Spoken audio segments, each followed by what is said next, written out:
আসসালামু আলাইকুম ভিউয়ার্স। আজকে আমরা আসলাম cyber international auto show 2024। So viewers, আজকের মতো আমি একটু ঘুরে ঘুরে দেখতে চাচ্ছিলাম যে কি কি আসলে একটু ডিফারেন্ট কিছু দেখতে পাবো কিনা। তো হ্যাঁ, দেখলাম এটা হচ্ছে ইলেকট্রিক ট্রাক।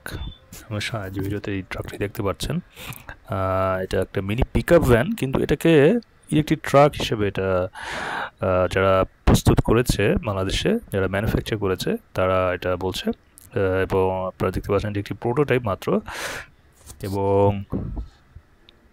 এটি আহ, শুধুমাত্র ডিসপ্লের জন্য রাখা হয়েছে এখানে, যার কারণে আমি আপনাদেরকে আসলে পুরো ভিডিওটা, যে এটার ইন্টেরিয়র, আমি আপনাদেরকে দেখাতে পারছি না। সো আপাতত জাস্ট একটু আপনাদেরকে দেখানোর জন্য আমি জাস্ট এই ভিডিওটা জাস্ট একটু করলাম। মোটামুটি ওভারঅল এটার একটা আউটলুক সম্পর্কে আপনারা একটু ধারণা পাবেন, এবং এর যে অংশটি বাইরে বের হয়ে আছে, যে এটি যেটি আছে, এটি হচ্ছে ব্যাটারি, যেমন চার্জ দিয়ে চলবে এই ট্রাকটি। ভিডিওটি দেখে কেমন লাগলো মন্তব্য করে জানাবেন। সবাইকে ধন্যবাদ।